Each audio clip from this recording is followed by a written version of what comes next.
Battle of the Dunes is brought to you by Vigo.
Welcome to the first Battle of the Dunes event in Namibia.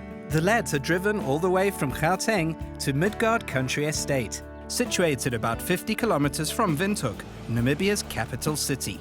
But here's event organizer Werner Skarp to get the 4x4 wheels turning. Well, the first night we stayed at Midgard Hotel. What a perfect place. It's 4-star next to Windhoek.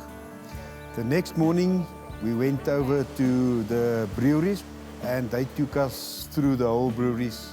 From Windhoek we left to west to Walvis Bay. We took the lads to a deserted beach and the first taste of sand for the guys.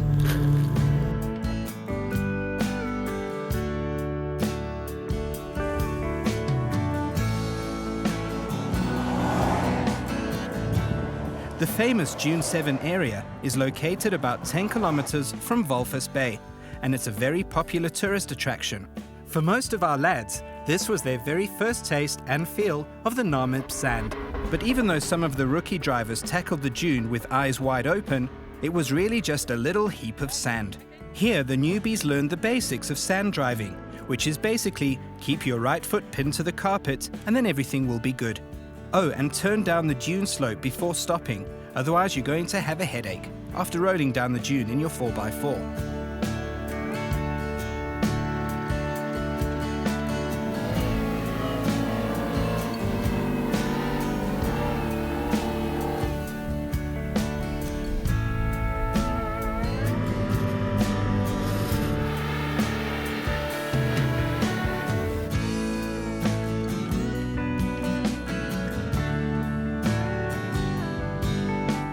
After that warm-up session, the teams checked into Laberville Community Camp, the base for the Battle of the Dunes. On that note, let's tell you more about the teams. This is an Isuzu Vehicross V6. Less than 5,000 units were ever made. It comes standard with a rally suspension and a driver who's been around the 4x4 block a few times. Saki Kutsia. Not as young as I used to be. I'm 54. So, Saki, in your opinion, what is the best car for the dunes? An Isuzu Vehicross? No. In the dunes, really, you want a lot of power. as little as possible weight. Probably, if I've got to guess, probably a 302 V8 Ford. That's been tweaked a bit on wide, not too large tires. What do you get when you take a Jeep Rubicon and a Jeep Sahara and Frankenstein it some? You get this, a Rubicon Unlimited with a turbo diesel engine and 37-inch wheels, valued at nearly $1 bar. I'm Marius Becker, and I'm 45 years old. And Marius, what car do you think is best for the dunes? Local manufacturing cars, I think the Jeep Wranglers are quite capable. Battling for the Toyota team is this almost stock standard Land Cruiser V6 pickup.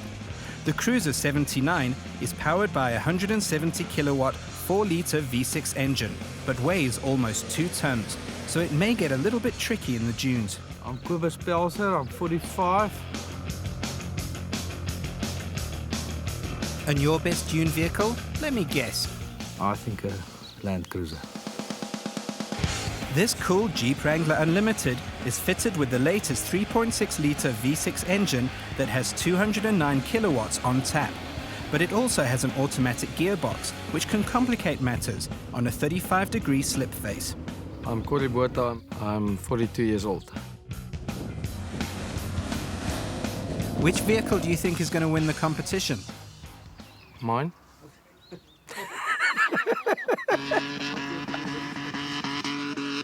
This V6 double cab cruiser is supercharged. Unfortunately, it also weighs as much as a house. My name is Goose, 47 years old. And your best car in the sand? That's a very tricky question, but obviously Toyota Land Cruiser people will say Land Cruisers, but I think the Jeep Rubicon, the new V6 straight is one of the best vehicles in the dunes. Toyota Land Cruiser with a supercharger, also a very good car, but I would say the best is the Jeep. This is an older Rubicon, powered by a hot version of the older 3.8-litre straight-six engine. Despite being down about 60 kilowatts on the new V6 Jeep, this Jeep is very much at home in the sand. Armand Skaap, in age 23. And finally, this is event organizer Werner Skarp's new Jeep Wrangler Rubicon V6, fitted with a tricked-up suspension and mud-terrain tires. And it's pretty awesome in these dunes. But before the action, let's go and do some shopping.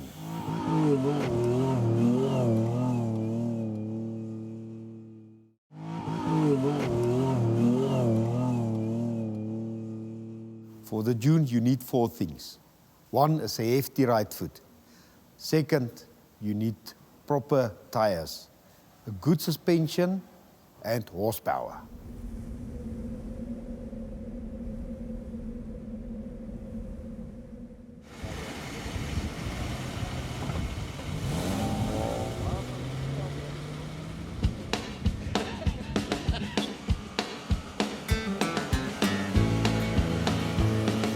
And off goes rookie Kobus, with a look of Nigel Mansell about him, as he lets the cruiser's stock V6 engine do the talking. But oh dear, not even the Nigel Mansell face and the 170 kilowatts were enough. Thankfully, Kobus has the white gold close at hand. This slope is much steeper than it looks on your screen.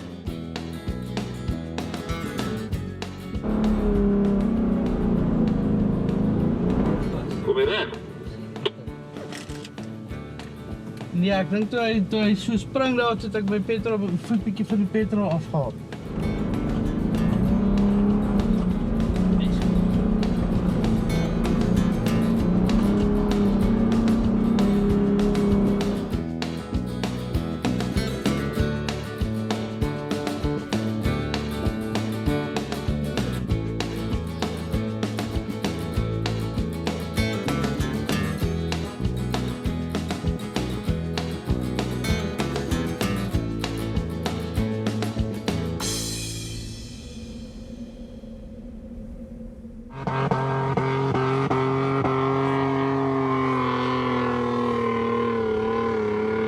Okay, so even the 10,000 kilowatt double cab cruiser had a tough time on this slope and this liquidish sand. But the other teams were battling the dunes too. The older 3.8 litre Jeep Wrangler also needed a few practice runs here.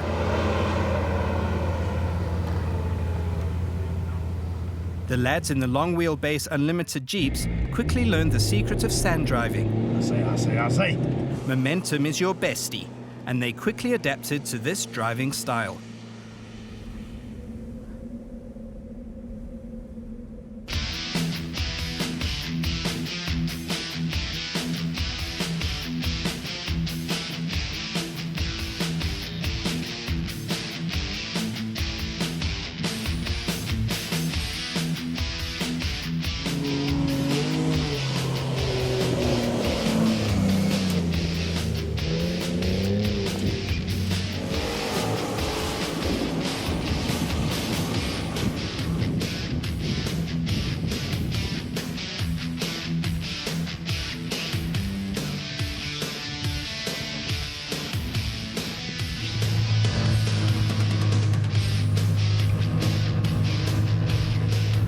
So the boys had had their first taste of proper dune driving, but much bigger and better was still to come. After conquering a few more dunes and gaining valuable experience, the group enjoyed a sundowner on a dune. Yep, that's a rather splendid way of ending such a day.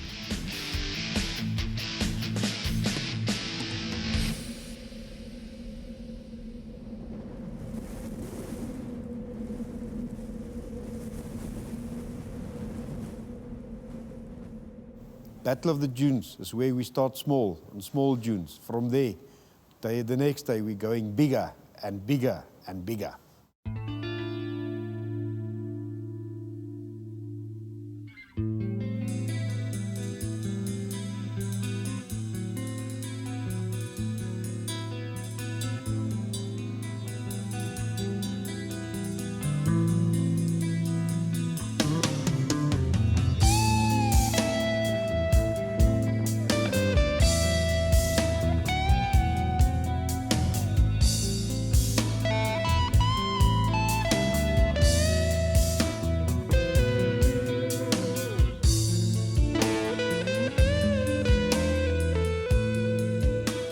Werner's 209 kilowatt Jeep and that little Isuzu V-Cross, which by the way is powered by a 3.2 litre V6 that produces 160 kilowatts, hardly had any issues here.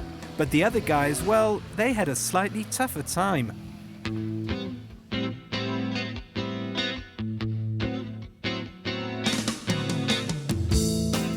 First to attempt the climb is Corey in the unlimited V6. Nope. Next is Kurbus in the Land Cruiser.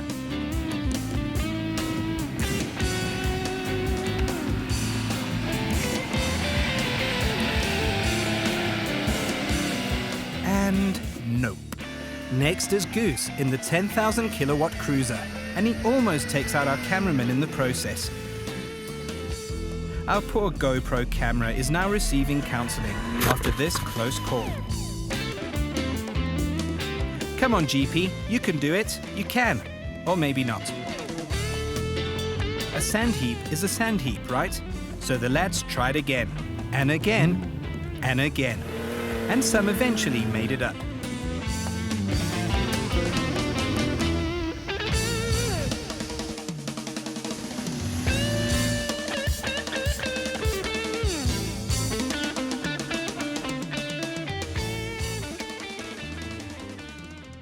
Okay, so sooner or later, everyone is going to get stuck in the sand. It's just the way it is. Mostly you can get yourself extracted from the sand, but sometimes you need a little assistance. And a few 4x4s needed that assistance as the dunes got bigger and the sand got softer.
Hilux and a V8-powered cruiser FJ joined the group of adventurers for a quarter-mile drag race. In the desert sand, that is.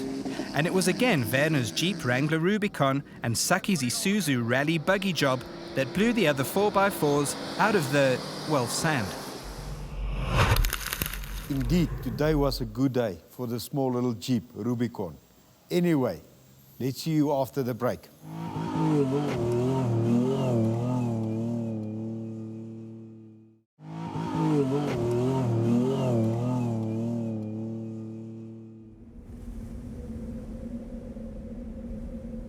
And on the last day, we had two Jeeps joining us, one from M&Z Motors and a canary yellow Jeep Wrangler, and also the MD of Windhoek Lager with his big souped up Jeep 3.8. And we went for the big tunes on the last day.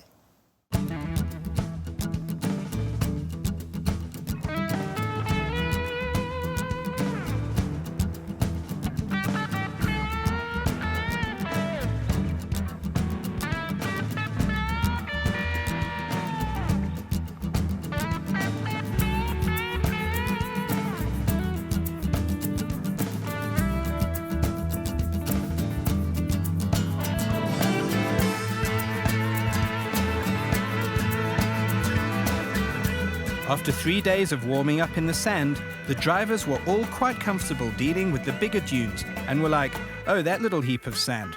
No worries, mate. So the organizers went looking for some even bigger challenges, as they tend to do.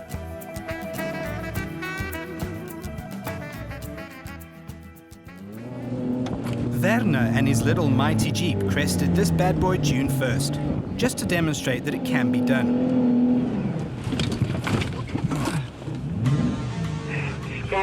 Skerp rechts. Hier is een redelijke gat hier, zo.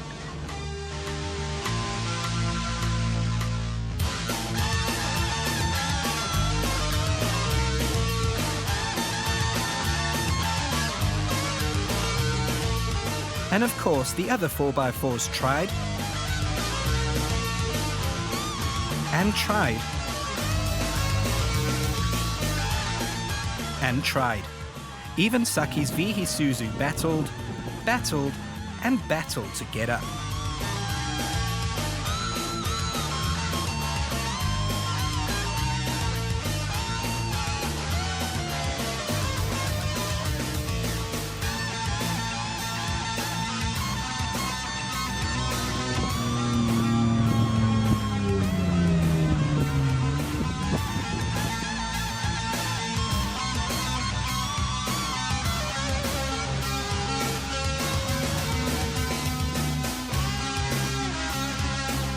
So the only logical thing to do then is to find an even bigger mother of a dune.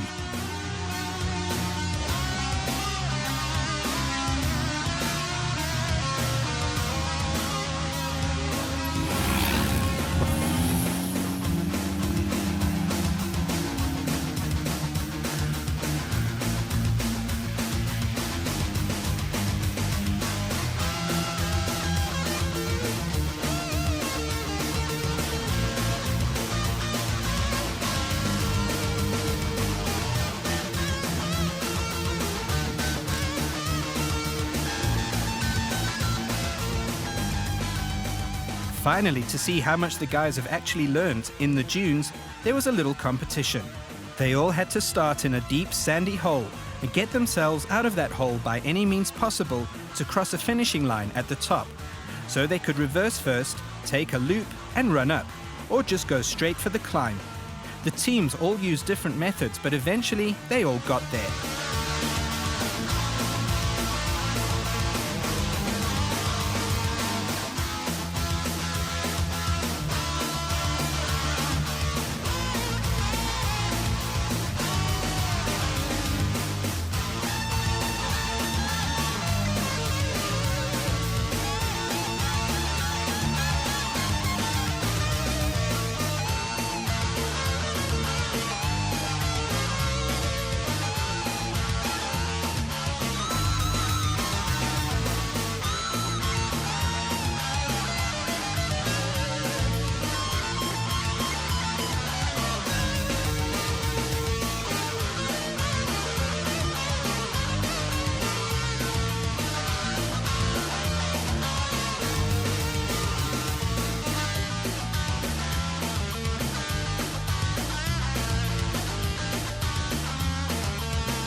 here is Saki and his Sousa cross business.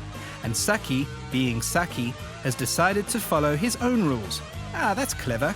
He reverses up the slope first, then boots the vehicle and climbs that dune.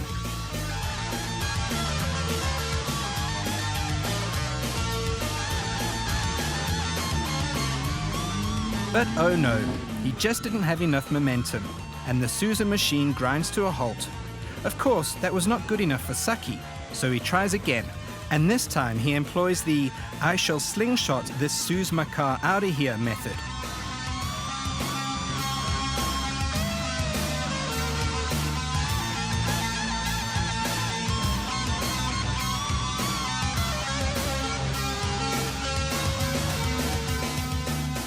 And up she goes.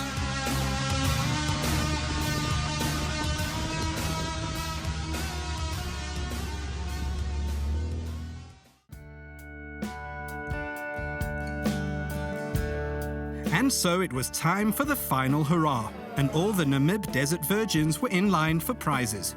After much deliberation, it was decided that rookie Marius had shown the most improvement, skill and commitment in his big 37-inch Jeep Wrangler diesel, which lots of people thought would not be suited to the dunes at all. And that was the first battle of the dunes. So see you soon for some more action from Namibia. It was an unbelievable experience. People use the word awesome a lot, but that was awesome. First time that I'm taking a Jeep into the dunes. Always very skeptical about it, but what a pleasure. It was really a lot of fun.